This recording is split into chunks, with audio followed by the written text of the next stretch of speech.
Alam mo po, kinatisayin sa bedfeed ko, yung kunyari, may sasabihin tapos walang sasabihin, masalamat ka na sa screen ka, kung nasa personal ka na, sampal ka na sa akin. Daddy, chill. Sabihin mo na, ngayon na, bilisan mo, baka ilabas ko yung video mong nakikipag...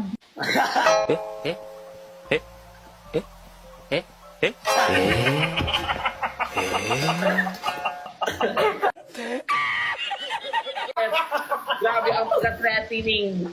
Oh, go. Sabi mo na. Magaganda din kayo ngayon. Ang ganda din yung mga aura nyo ngayon. Ay, hindi talaga yung sabihin mo. Ano nga? Curious din tuloy ako. Ha? Sabihin mo na. Sabihin mo na. Baka kaya ka blooming. Ano yun? Sabihin mo na nga. Kasi, nainis ako. Ta! Ang ganda ba ng hair ko? Ay, Ay, nagigigil sa'yo. sino pa? Si Gio? Inano ka na ni Gio? Anong ginawa sa'yo ni Gio? Inalikan ka niya? Ano, sinamahan ka niya? Sinumpa ka na ba niya? Nakausap ka ni magulang niya? Anong gusto mo sabihin? Ayan.